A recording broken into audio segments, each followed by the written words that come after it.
안녕하세요. 서점집 딸내미입니다. 날씨가 요즘 많이 춥죠. 저도 지독한 감기 때문에 돌아오는데 시간이 조금 걸려버렸습니다. 구독자님들은 부디 아프지 마시고 긴 겨울의 시작을 따스하게 맞이하셨으면 좋겠습니다. 여러분, 함께한다는 건 어떤 의미일까요?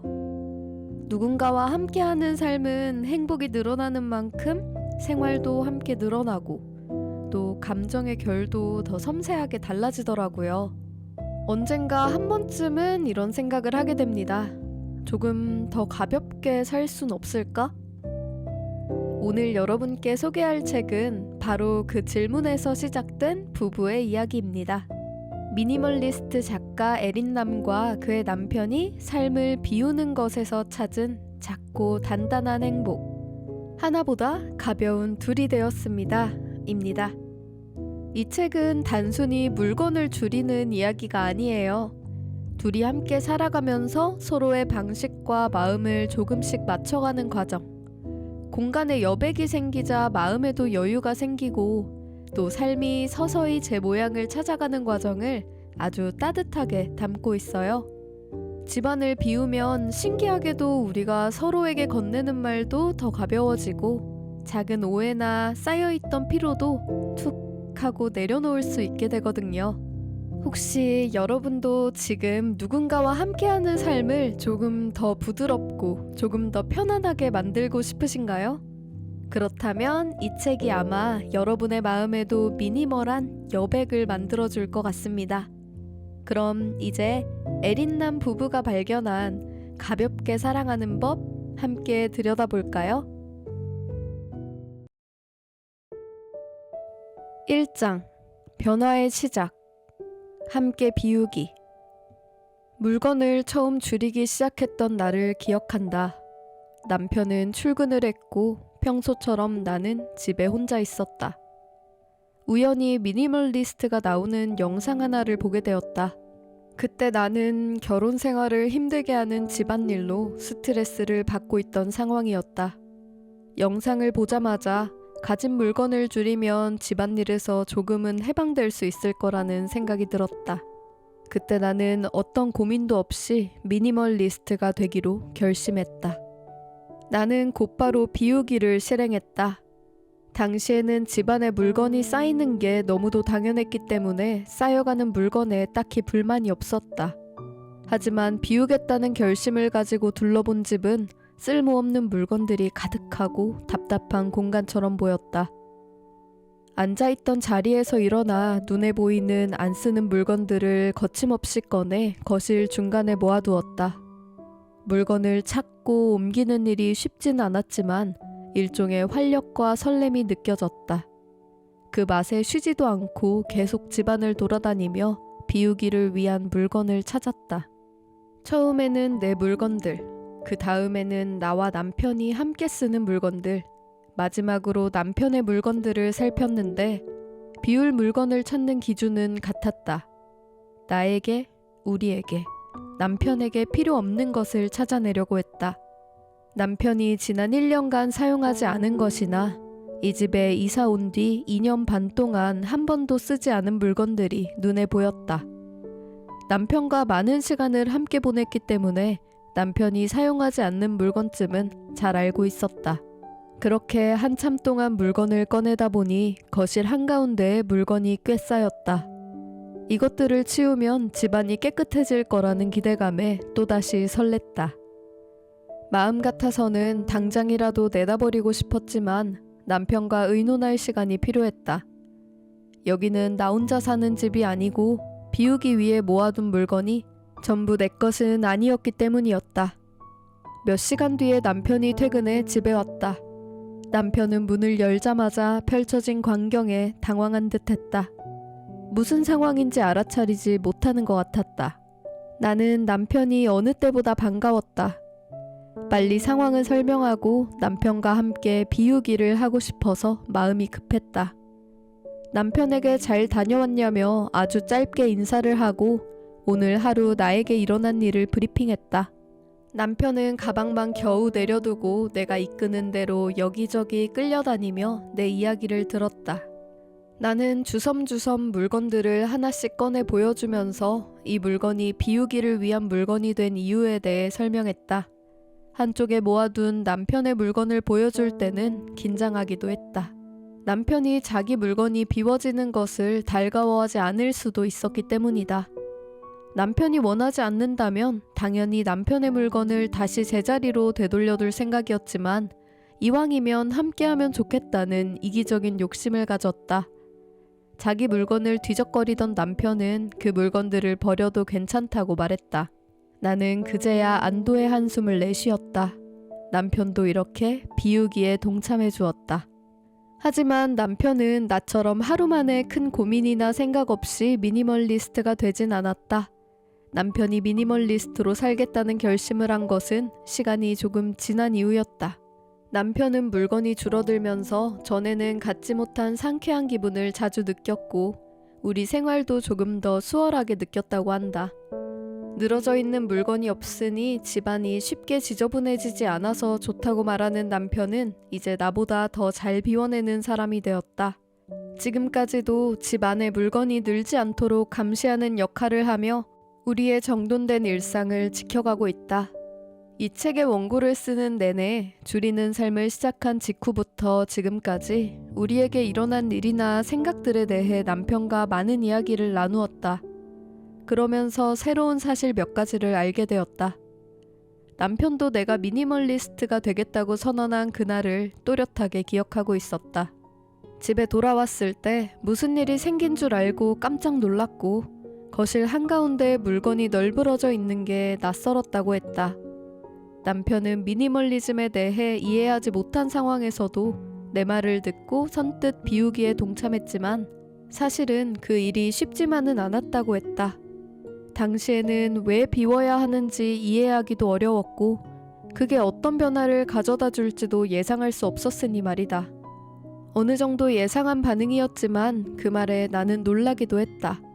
내 눈에는 남편이 흔쾌히 비우기를 함께한 것처럼 보였는데 남편은 물건을 사는 것보다 돈을 모으는 것을 더 좋아하는 사람이다. 방 안에 쌓이는 물건보다 통장에 쌓이는 돈을 보는 것을 더 좋아했다. 새로운 물건에 큰 관심도 없었다. 하지만 가지고 있는 물건에는 집착이 있었다. 가진 물건의 양이 많지도 않았다. 새로운 물건을 쉽게 사지 않으니 이미 가진 물건에 대한 애착과 약간의 집착이 있었다. 그래서인지 굳이 비울 필요가 없다고 생각했던 것이다. 하지만 남편은 비우기에 흥미를 보이고 즐거워하는 나를 보니 물건을 줄이는 것이 좋고 나쁘다는 판단은 중요하지 않다고 느꼈다. 달라지려는 시도 자체가 나에게 긍정적인 변화를 가져다 줄 것 같아서 당황한 마음을 꾹 참으며 흔쾌히 승낙하고 비우기에 참여한 것이다. 나에게 좋은 영향을 주면 좋겠다고 생각했고 나의 사기를 떨어뜨리고 싶지 않아서 굳이 자기 생각을 입 밖으로 꺼내지 않았다. 남편은 비우기가 내가 해결하지 못하고 있던 내 문제를 해결할 하나의 돌파구처럼 느껴져서 나의 결정과 변화를 지켜보기로 한 것이다. 내가 달라지는 것, 내가 기분 좋아지는 것에 자신이 조금이라도 보탬이 될 수 있어서 좋다고 했다. 결론적으로 비우기는 우리에게 잘된 일이었지만 나는 남편의 말을 듣고 나서 한참 동안 그 시절의 나에 대해 생각했다. 내 생각, 내 감정, 내 상황에만 집중했던 나날. 부부로 사는 것에 익숙하지 못했던 탓이라고 애써 나를 달래본다. 우리에게 찾아온 반가운 변화는 남편이 나를 이해해 주었기 때문에 가능했다. 그렇지 않았다면 지금의 우리로 살아가지 못했을 수도 있다. 그렇게 생각하니 등골이 오싹해졌다.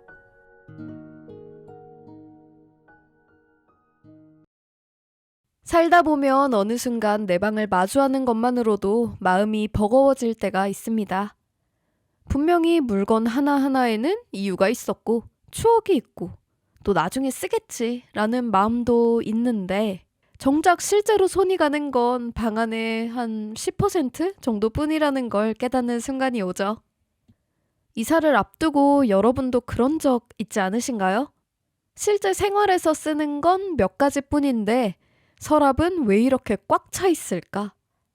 그 질문이 결국 이 책으로 당신을 데려온 거겠죠? 책 속 작가님도 비슷한 순간을 마주합니다. 남편이 출근한 조용한 오전, 우연히 틀어놓은 미니멀리스트 영상 하나. 그리고 그 영상을 본 지 단 몇 분 만에 비워야겠다고 결심해버린 그 마음.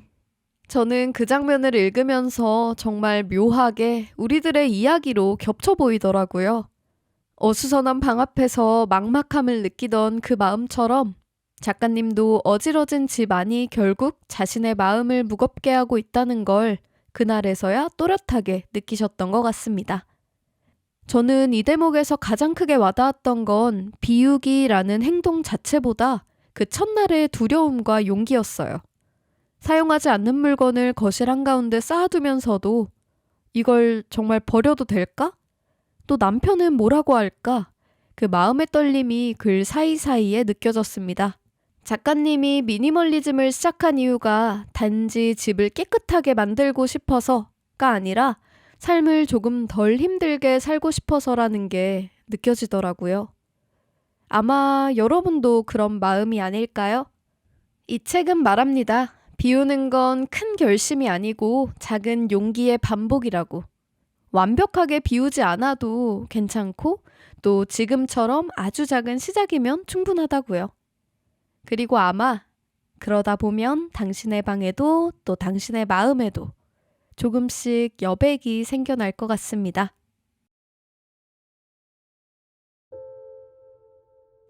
생활에 맞게 가진다. 한국으로 이사가는 날이 정해진 뒤에 한국에 가져가기 어려운 물건들을 하나씩 처분했다. 가구나 가정같이 커다란 물건들은 호주에서 다 정리하고 옷과 신발 등 우리에게 필요한 물건만을 챙겨가기로 했다. 식탁과 의자, 소파, TV, 세탁기, 밥솥, 프린터, 수납장 등 커다란 물건들이 하루에 한 번꼴로 집안에서 정리되어 나가고 있었다. 세탁실이 허전해졌고 안방에는 덩그러니 침대만 남았다. 남겨진 물건들을 수납장 대신 정리해둘 목적으로 가지고 있던 캐리어 3개를 펼쳐 그 안에 넣었다. 나는 이상하게도 이 수납이 매력적으로 느껴졌다. 제대로 정리가 되진 않지만 어딘가 여행을 온 것 같다는 설레는 기분으로 하루하루를 보낼 수 있었다. 한국에 가는 날이 2주 앞으로 다가왔을 때부터는 생활에 필요한 최소한의 물건들로만 지내게 되었다. 그 기간 동안 불편함도 많았지만 우리는 아직도 그때의 시간을 잊지 못한다. 텅 비었지만 쾌적해서 개운한 느낌을 잔뜩 주었던 시간들이었다. 우리는 그 과정을 겪으면서 앞으로의 생활에서 우리에게 절실하게 필요한 것과 필요하지 않은 것에 대해서 다시 한번 생각하게 됐다. 꼭 필요한 것에 대해서는 그 존재가 고맙게까지 느껴졌다. 냉장고와 세탁기, 소파, TV와 같은 편리함과 휴식, 좋은 시간을 내어주는 물건들이었다. 전기밥솥 없이 살아도 괜찮다는 것을 깨닫게 된 것도 그때의 시간들 덕분이었다. 밥솥 관리가 생각보다 귀찮다는 것을 살림하면서 처음 느꼈다. 잘 사용하려면 부속품 교체도 필요하고 그에 대한 값을 또 지불해야 한다. 게다가 밥솥은 씻을 게 많다. 깨끗하게 닦고 싶어도 닦아내기 어려운 부분도 있다. 관리하는 데 드는 시간도 많고 또 번거롭다. 나는 당장의 편리함보다 사용한 뒤를 더 자주 생각하는 사람이 됐다. 그래서 선택한 것이 냄비밥이었다. 전기밥솥을 팔기 전부터 냄비밥에 관심이 생겼다. 냄비는 시간을 내어 관리할 필요가 없다는 게 이유였다. 냄비밥을 연습하기 위해 종종 냄비에 밥을 지어 먹었다. 쌀만 잘 불려놓으면 밥맛도 전기밥솥으로 하는 밥과 크게 다르지 않았다. 전기밥솥을 쓰면 밥을 많이 하게 돼서 항상 남았는데 냄비로 먹을 만큼만 짓게 되니 버려지는 밥이 없어서 좋았다. 밥 짓는 시간에 긴장을 늦출 순 없었지만 그 시간도 오래 걸리지 않고 보온하느라 소비되는 전기도 절약할 수 있었다. 한때는 가마솥에 꽂혔던 적이 있다. 예능 프로를 보다가 가마솥으로 밥도 짓고 음식도 하고 뚜껑을 팬으로 활용할 수도 있다는 걸 알았다. 물건 하나가 여러 쓰임을 하는 게 좋아 보였다. 하지만 가마솥 자체는 그렇다 쳐도 가마솥에 불을 피우는 것도, 가마솥을 관리하기 위해 기름칠을 하는 것도 쉬운 일이 아니라는 이야기에 그 생각은 금세 잦아들었다. 지금은 가마솥의 로망을 작은 스테인리스 밥솥으로 채웠다. 이모가 안 쓴다고 엄마에게 주었다가 엄마도 쓸 일이 없다고 해서 나에게 온 것이었다. 가족 구성원이 더 늘어난다면 이 작은 밥솥으로는 어림없겠지만 지금 우리에게는 잘 맞다. 우리 집에는 전기밥솥도 전자레인지도 토스트기나 에어프라이어도 없다. 이것들이 없는 생활이 불편할 것 같아도 오히려 생활이 더 단순해지고 가벼워져서 이제는 관리가 필요 없는 물건이 더 편리하게 느껴진다. 반면에 지금 우리의 생활에서 없으면 조금 곤란한 것들도 있다. 세탁 건조기다. 한국으로 이사 올 때 동생이 운영하던 헤어숍에서 1년 정도 사용하던 세탁기와 건조기를 저렴하게 구입하게 됐다. 처음에는 건조기를 집에 들일 생각을 한 적도 없어서 조금 걱정했다. 부피가 커서 부담스럽기도 했고 이사 갈 때마다 이전 설치비가 들고 전기세도 많이 나온다는 흉흉한 소식들을 듣고 두려움이 앞서기도 했다. 하지만 써본 적도 없으면서 써보기도 전에 지레 겁먹을 필요는 없었다. 아주 만약 건조기를 써보니 우리와 맞지 않으면 다시 중고로 팔거나 필요한 사람에게 주면 됐다. 서비스 센터에 전화를 걸어 건조기를 설치했더니 베란다 한쪽 벽면이 세탁기와 건조기로 꽉 차버렸다. 첫 사용을 앞두고 수건을 건조기에 말리면 보송해져서 좋다는 이야기, 잘못하면 건조기에 넣은 옷이 줄어들 수도 있다는 이야기들이 떠올랐다. 기대 반 걱정 반이었다. 결과적으로 우리는 1년 넘게 건조기를 아주 잘 사용하고 있다. 지금 우리 상황에 큰 도움이 되어주기 때문이다. 우리 집은 작은 방과 큰 방 겸 거실이 하나 있는 복도식 아파트로 크기가 작은 편이다. 빨래를 널어두려면 베란다에 건조대를 두고 사용해야 하는데 비 오는 날이나 해가 잘 들지 않는 시간에는 베란다에 널어둔 빨래가 잘 마르지 않는다. 만약 건조기가 없었다면 작은 집안을 건조대가 하루 종일 차지하고 있었을 것이다. 덕분에 작은 집은 빨래의 수분으로 눅눅해졌을 거고 보일러를 틀어 집안을 건조하게 만들어야 할 수도 있다. 또 다른 이유도 있다. 우리 둘 다 가진 옷이 적어서 널어둔 옷이 마르지 않는다면 입을 옷이 없어진다.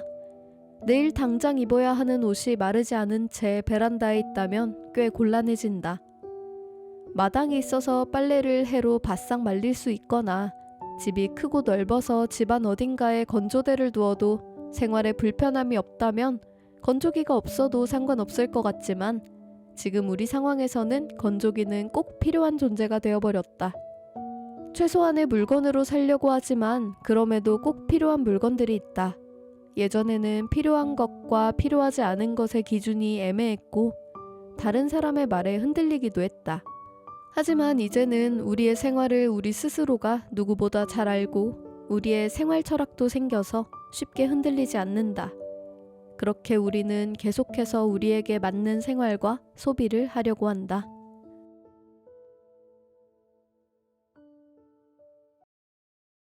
저는 이 장을 읽으면서 묘하게 마음이 가벼워지는 느낌이 들었어요. 작가님이 한국으로 돌아가던 날 여기서 가져가기 어려운 물건들을 하나씩 정리하고 내려놓는 장면들이 나오죠.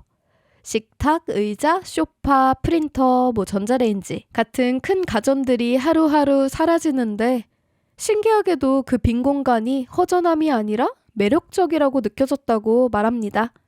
집이 텅 비어가는데 이게 불편함으로 다가오지 않고 오히려 몸이 마음이 더 가벼워지는 느낌?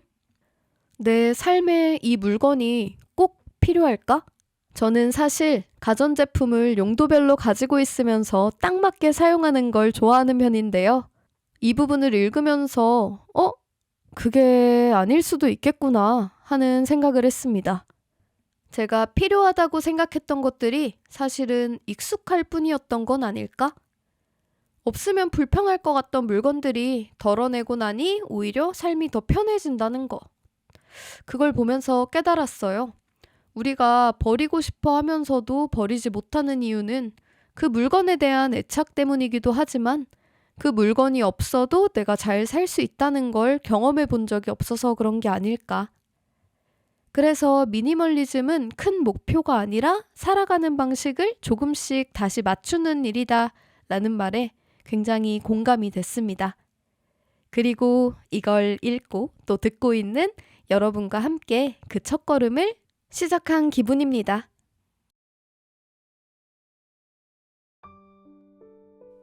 2장 우리의 방식 서로에게 영향을 주며 나아가는 관계 손님용으로 여분의 의자를 사기로 했다. 우리 집에는 의자가 2개뿐이어서 손님이 오면 소파를 활용했다. 소파 앞으로 테이블을 가져다 두고 의자 2개를 맞은편에 두었다. 하지만 소파와 테이블의 높이가 잘 맞지 않아 식사할 때 불편했고 맞은편에 앉은 사람과 시선도 맞지 않았다. 누구든지 우리 집에서 편안한 시간을 보냈으면 하는 마음에 의자를 추가로 구입해야겠다고 마음먹었다. 가격이 합리적이면서 편하기도 한 의자를 찾아 나섰다. 물건을 찾고 괜찮아 보이는 것을 추리하는 일은 언제나 내 담당이다. 적당한 금액을 정하고 또 우리 집에 어울릴 의자를 골랐다. 의자가 우리 집에 오면 어떤 상황이 생길지 상상하는 일까지 내 몫이다. 웹사이트를 찾아 의자 몇 개를 선별한 뒤 남편을 불러서 의자 각각에 대해 설명하는 시간을 가졌다. 우리는 나란히 앉아 한참 동안 새로 살 의자에 대해 이야기했다. 금액과 디자인, 사용하지 않을 때 접어둘 수 있는 기능까지 고려하지만 그 모든 조건을 만족하는 좋은 물건을 찾지 못했다. 의자 사는 일에 진전이 없자 남편에게 차라리 접이식 테이블을 사면 어떠냐고 물었다. 방바닥에 테이블을 두고 둘러앉으면 의자가 없어도 많은 사람이 앉아 식사하거나 티타임을 가질 수 있었다. 나쁘지 않은 의견이지만 남편은 결사반대였다. 남편은 바닥에 앉는 것을 싫어하는 편인데 바닥에 앉았다 일어났다 하는 게 무릎에도 좋지 않고 불편하다는 의견을 강하게 어필했다. 남편은 대부분 내 의견을 따르는 편이지만 이렇게 가끔씩 자신의 의견을 확실히 해둘 때가 있다. 지금이 그때였다. 나는 아내로서 남편의 의견을 들어줄 의무가 있었기에 접이식 테이블은 옵션에서 슬그머니 지원했다. 결국에는 실제로 봐야겠다 싶어 의자를 사러 밖으로 나갔다. 앉아볼 수 있는 모든 의자에 다 앉아본 뒤에 하나를 정했다. 가격도 합리적이면서 공간도 적게 쓰고 접어둘 수도 있는 꽤 튼튼하고 깔끔하게 생긴 의자였다. 우리는 몇만 원을 쓰는 일에 열을 올리며 여러 날을 보낸다. 우리가 사용할 물건을 선택하는 일이기에 언제나 성심성의껏 고민한다. 물건을 들이거나 돈을 쓸 때 서로 의논하는 일이 익숙하고 당연하다. 물건을 자주 사는 사람들이었다면 이 과정이 귀찮게 느껴질지도 모르겠지만 우리에게는 가끔씩 찾아오는 이벤트처럼 느껴진다. 쉽게 사고 쉽게 버릴 게 아니라 이왕이면 잘 사용하고 싶기 때문에 시간을 들인다. 사는 물건들 대부분은 우리가 집에서 같이 사용할 물건이다. 그래서 서로의 의견이 중요하다. 하지만 말없이 물건을 사도 문제 삼진 않는다. 각자 쓸 물건이더라도 물건을 사기 전에 서로의 시선과 생각을 빌리고 난다. 결정에 확신을 갖는 경우가 많지 않아서 다른 사람의 의견을 듣는 것이다. 나와 남편은 비슷한 점이 있기도 하지만 다른 점 또한 많다. 서로 이해하지 못하는 부분도 많고 물건을 고르는 기준이나 생각도 달랐다. 의견을 좁히기 어려울 때가 많았지만 함께 보내는 시간 동안 우리는 서로에게 영향을 주고받았다. 남편은 물건을 사는 것도 물건을 자주 사는 것도 좋아하지 않아서 물건을 보는 눈이 조금 부족했다. 하지만 시도 때도 없이 내가 사들이는 물건을 보면서 물건 보는 눈을 키우게 됐다. 반대로 쉽게 물건을 사던 나는 남편의 영향을 받아 물건을 사기 전에 고민하는 시간을 갖게 됐다. 우리는 서로를 통해 달라졌고 비슷한 생각과 기준을 가지게 되었다. 이제는 서로가 좋아하거나 싫어하는 것을 잘 알고 있어서 한마음이 될 때가 많다. 그런 때는 늘 더 나은 방향을 찾게 된다. 모든 결정을 함께 하다 보니 전보다 더 많은 대화를 나누게 되었다. 물건을 사는 일에 대해 이야기하다가 우리는 어떤 삶을 살기를 바라는지 이야기한다. 어떻게 돈을 벌지, 어떻게 살고 어떤 선택을 하는 게 우리에게 좋을지 쉴 새 없이 의논하며 떠든다. 우리는 우리만의 답을 찾으며 앞날을 향해 나아가고 있다.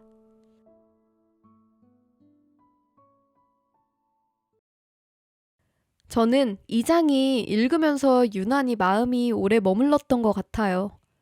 의자 하나를 사기 위해서 며칠이고 고민하는 부부의 모습. 언뜻 보면 굉장히 소소한 장면 같은데 그 속에 담긴 마음의 결은 결코 가볍지가 않더라고요. 사실 저도 물건 하나를 고를 때 참 오래 고민하는 사람이거든요. 검색하고 비교하고 또 비교하고 그 과정에서 스스로 지칠 만큼 오래 들여다보곤 하죠. 가끔은 이런 내가 너무 피곤해서 그냥 아무거나 사버릴까 싶을 때도 있고 별 생각 없이 물건을 고르는 사람들이 왠지 더 마음이 편할 것 같다는 생각도 들었어요. 그런데 작가님 부부가 한 물건을 사기 위해 며칠씩 대화를 이어나가도 그게 당연하다고 말합니다. 왜냐하면 우리 둘이 함께 사용할 물건이고 또 우리의 미니멀한 삶 속에서 오래오래 남아있을 물건이라고 생각하기 때문이겠죠. 우리는 종종 빠른 선택을 능력처럼 여기고 긴 고민을 비효율이라고 말하지만 사실 물건이라는 게 우리 삶의 한 조각이잖아요. 매일 손이 닿고 매일 눈에 보이고 또 오래 두고 바라볼수록 나의 일상을 닮아가는 존재들. 그 애정 담긴 기준이 우리 안에 이미 있다는 것도 이 부분을 읽으면서 아주 선명하게 느껴졌습니다. 우리가 어떤 물건을 사느냐는 결국 우리가 어떤 삶을 살고 싶은지에 대한 대답이니까 저도 앞으로 물건을 하나 고를 때에도 조급하지 않은 선택, 또 함께하는 선택, 오래 남을 선택을 하려고 합니다. 사실 원래도 그러려고 노력하고 있지만 최소한 그 과정을 너무 힘들다고 생각하진 않을 것 같아요. 여러분은 어떠신가요? 여러분은 물건을 하나 내 방으로 들여올 때 어떤 생각을 하시나요? 이 책을 읽고 어수선하고 막막했던 제 방을 조금씩 비워나가면서 저 스스로도 가벼워지고 그 가벼워진 만큼 더 소중한 것들에 집중하고 싶다는 생각을 하게 되었습니다. 혹시 저와 함께 가벼워지고 싶은 구독자님들이 계시다면 함께 해봐요. 오늘의 책 선물 잘 풀어보셨나요? 오늘의 이야기가 당신에게 닿았기를 바라며 좋은 밤 되세요.